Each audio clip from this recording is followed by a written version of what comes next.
Para. Antes de empezar, necesito que hagas algo. Revisa que la puerta de tu cuarto esté cerrada, no para que nada entre, sino para que puedas escuchar si algo intenta abrirla desde afuera. Las historias que vas a escuchar esta noche no son leyendas, no son mitos, son cosas que le pasaron a personas que también estaban acostadas, también en la oscuridad, también pensando que estaban a salvo. Esto es El Bestiario Prohibido. 5 historias para esta noche y una advertencia que voy a darte al final del video que necesitas escuchar antes de apagar el teléfono. No te saltes el final. Mariana tiene 31 años. Vive sola en un departamento en Monterrey desde hace 2 años. Trabaja desde casa. Duerme tarde. Esta historia la escribió en un foro a las 4 de la mañana, justo después de que pasó. No borró nada. La transcribo exactamente como la escribió. Era martes o miércoles, pasada la medianoche. Estaba en cama con el teléfono cuando escuché el primer ruido. Un paso. Solo uno. Venía del pasillo que conecta mi cuarto con la sala. Pensé que era el edificio. Los edificios hacen ruidos de noche. El segundo ruido fue diferente. No era un paso, era algo arrastrándose, lento, como si algo pesado se moviera centímetro a centímetro por el pasillo de duela. Me quedé sin respirar. El ruido siguió. Se acercaba. Agarré el teléfono. Quise llamar a alguien, pero no sabía a quién llamar a la 1 de la mañana para decirle que escuché un ruido. Así que me quedé ahí, con el teléfono en la mano, escuchando. El ruido paró, justo del otro lado de mi puerta, de mi cuarto. 5 minutos, 10. No sé cuánto tiempo estuve así, sin moverme, sin respirar fuerte, mirando la puerta, esperando que la manija se moviera, pero no se movió. Y entonces, y esto es lo que todavía no puedo explicar, escuché que algo se recargaba contra la puerta, del otro lado, con peso, como una persona que apoya la espalda y suspira. No salí. Me quedé en cama hasta que amaneció. A las 7 de la mañana abrí la puerta. El pasillo estaba vacío, pero en el piso, justo frente a mi puerta, había marcas, como si algo con uñas largas, larguísimas, hubiera estado arañando el piso de madera toda la noche, en círculos, sin que yo lo escuchara. Mariana no sabe qué era. El departamento no tiene mascotas, no tiene animales que pudieran entrar. El edificio tiene cámaras de seguridad en pasillos y escaleras. Las revisaron. Nadie entró esa noche. Nadie salió. Lo que Mariana sí sabe es que tomó la decisión correcta. No salió a ver, porque lo que estaba del otro lado de esa puerta, lo que quería que ella abriera, seguía ahí esperando, y ella se lo negó. La siguiente historia no tuvo ese final. Historia 2. Alguien contestó desde el cuarto de mi hijo. Roberto, 38 años, Guadalajara, padre de un niño de 5 años. La contó en un grupo de WhatsApp de padres de familia y alguien la subió a internet. La historia tiene 3 partes. Escúchalas en orden. Parte 1. Son las 2 de la mañana. Roberto está acostado. Escucha a su hijo moverse en el cuarto de junto. Normal. Los niños se mueven cuando duermen. Pero entonces su hijo dice algo en voz alta. Una frase completa, clara. Roberto se sienta en la cama. Su hijo duerme solo, siempre ha dormido solo. No hay nadie más en la casa. Roberto se dijo, estaba hablando dormido. Los niños hablan dormidos. Se volvió a acostar. Parte 2. 10 minutos después. Roberto llama a su hijo por su nombre desde su cuarto, sin levantarse, solo para checar, y alguien contesta. La voz de su hijo, perfecta, inconfundible, dice: ¿Qué, papá? Roberto pregunta: ¿Estás bien? Y la voz dice: sí. Roberto dice: buenas noches. Y la voz dice: buenas noches, papá. Roberto se quedó dormido. A las 7 de la mañana fue al cuarto de su hijo a despertarlo. Su hijo estaba profundamente dormido. Roberto lo despertó. El niño tardó en abrir los ojos, todavía medio dormido, y dijo: «Papá, ¿por qué no entraste cuando te llamé?». Roberto preguntó que cuándo lo había llamado. Su hijo dijo: «De noche, te llamé 2 veces, y tú no contestaste. Pero alguien contestó, desde tu cuarto». Parte 3. Roberto revisó la casa. No había nadie, pero en el cuarto de su hijo, en el piso junto a la cama, encontró algo que no había estado ahí la noche anterior. Una huella, grande, de pie descalzo, adulto, orientada hacia la cama del niño. Solo una, sin par, sin entrada, sin salida.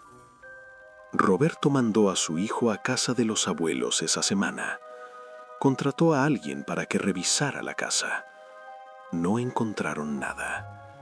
Pero Roberto dice que hay algo que ya no puede ignorar. Desde esa noche, cuando pasa por el pasillo a las 2 de la mañana, siente que hay alguien parado justo detrás de él, a centímetros, esperando que voltee. Él no voltea, y te recomiendo que tú tampoco lo hagas. Esta noche, él no voltea, y te recomiendo que tú tampoco lo hagas. Esta noche. Historia 3. La figura al pie de la cama. Antes de la siguiente historia, necesito decirte algo. Existe un fenómeno que la ciencia llama parálisis del sueño. Ocurre cuando el cerebro se despierta antes de que el cuerpo pueda moverse.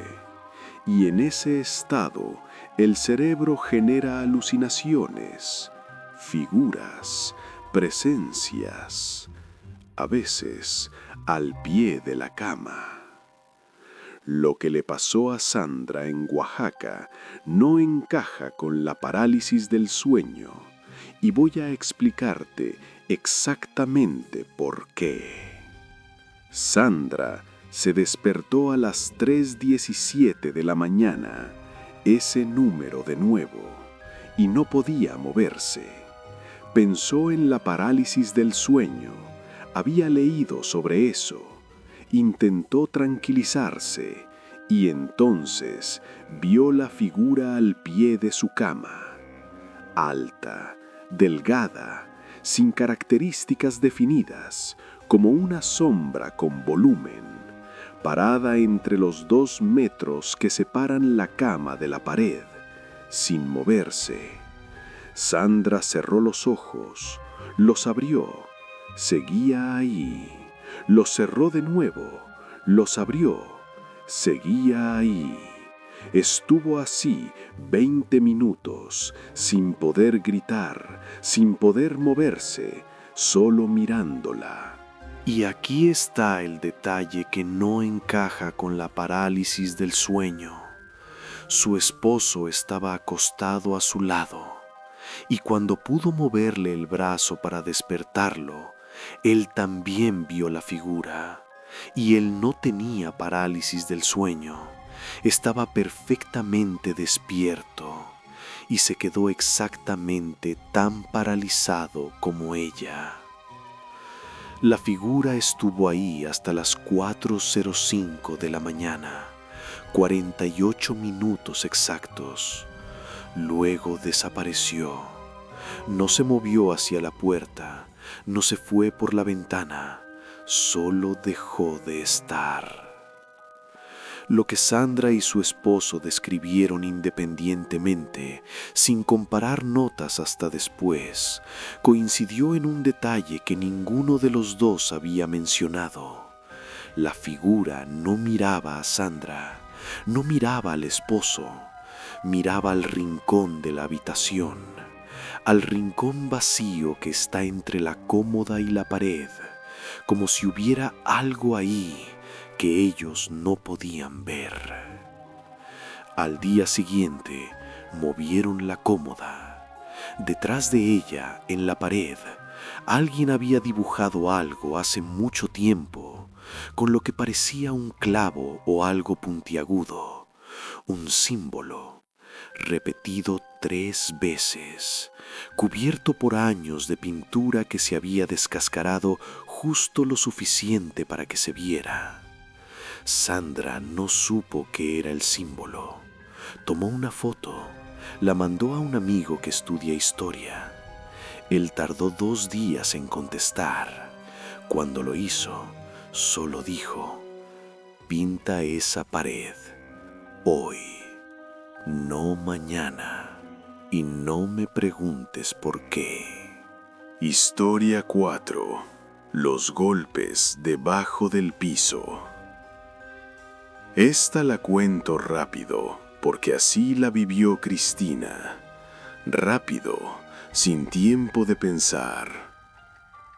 Cristina vive en una casa de 1 piso en Puebla. Piso de mosaico, sin sótano. Su casa está construida sobre tierra firme. Eso es importante. Las 2 de la mañana, acostada, y comienzan los golpes. Desde abajo del piso de su cuarto, 3 golpes, pausa, 3 golpes, pausa, como alguien tocando desde abajo, rítmico, paciente. Cristina llama a su marido. Él los escucha también. Bajan a checar la sala, el baño, la cocina. Nada. Regresan al cuarto.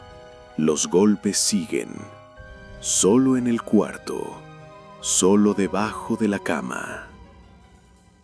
El marido mueve la cama. Revisan el mosaico. Nada roto. Nada diferente. Vuelven a poner la cama. Se acuestan. Los golpes regresan en 10 minutos.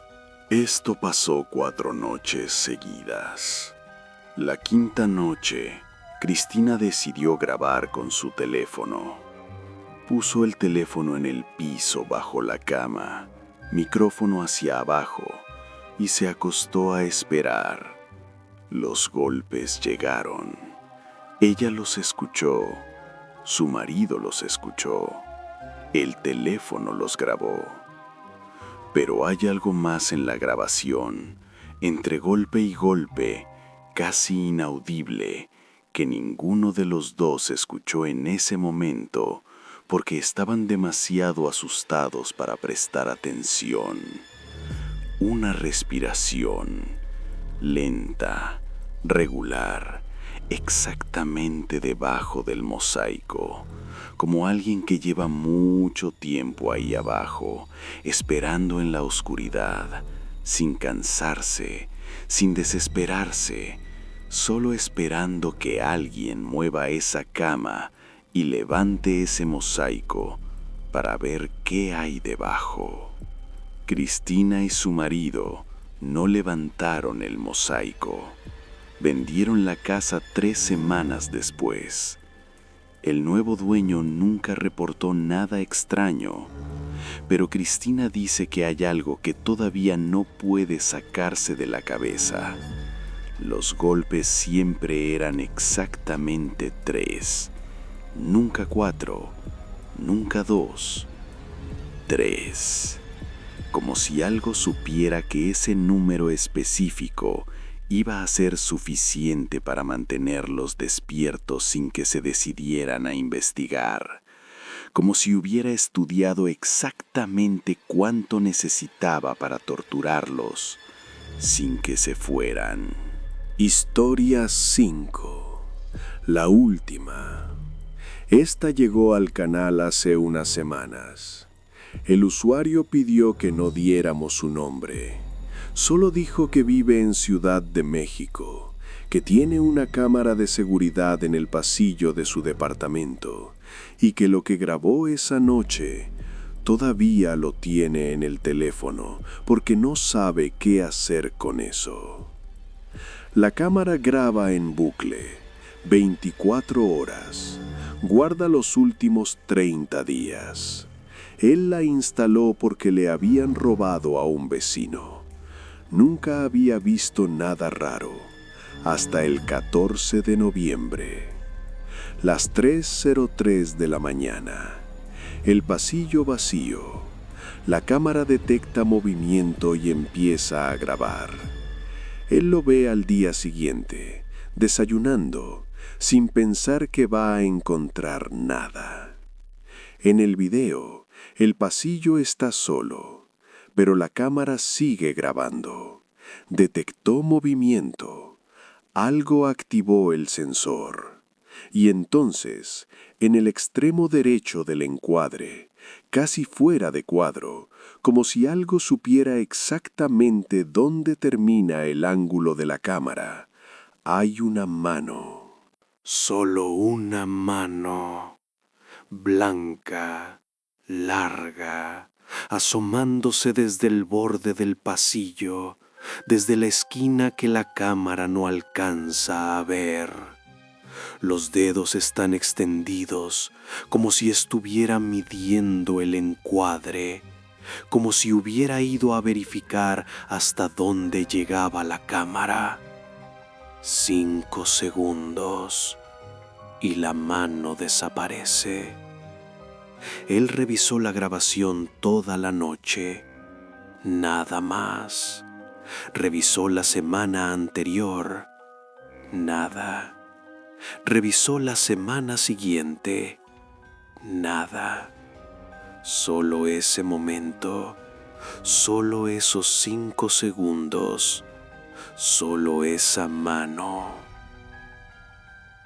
Lo que más le perturbó no fue la mano, fue lo que encontró cuando revisó otras grabaciones anteriores de la misma noche, de las noches pasadas, con más cuidado. En el borde del encuadre, varias noches antes, había algo borroso, difícil de ver, como si algo hubiera estado asomándose desde antes, aprendiendo el ángulo, practicando, hasta que en noviembre finalmente lo hizo bien. No sabemos qué es lo que graban estas cámaras cuando no estamos mirando.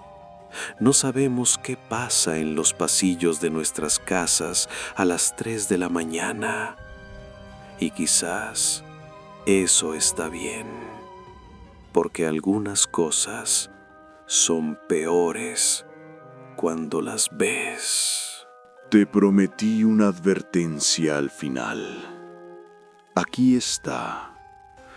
Las 3 de la mañana no es una superstición, es una realidad fisiológica. Es la hora en que el cortisol está en su punto más bajo, la temperatura corporal en su mínima y el cerebro en el sueño más profundo. Es la hora en que somos más vulnerables, la hora en que es más difícil distinguir si lo que escuchamos es real o no. Y es también, según la mayoría de las tradiciones espiritistas de México y Latinoamérica, la hora en que la frontera entre el mundo de los vivos y el de los muertos es más delgada. No por superstición, sino porque nadie está mirando, porque todos duermen, y lo que existe en esa frontera sabe cuándo puede actuar sin ser visto. Entonces, la advertencia es esta. Si son las 3 de la mañana y estás escuchando esto, apaga el teléfono, cierra los ojos, no vayas a ver el pasillo, no verifiques ese ruido, no abras esa puerta, porque lo que está del otro lado lleva horas esperando que hagas exactamente eso. Y si escuchas tu nombre, ya sabes lo que tienes que hacer. La semana que viene, más historias para las noches que no deberías estar despierto. Suscríbete para que YouTube te avise cuando salga. Y cuéntame en los comentarios, ¿alguna vez escuchaste algo en tu casa de noche y decidiste no ir a ver? ¿Qué crees que era?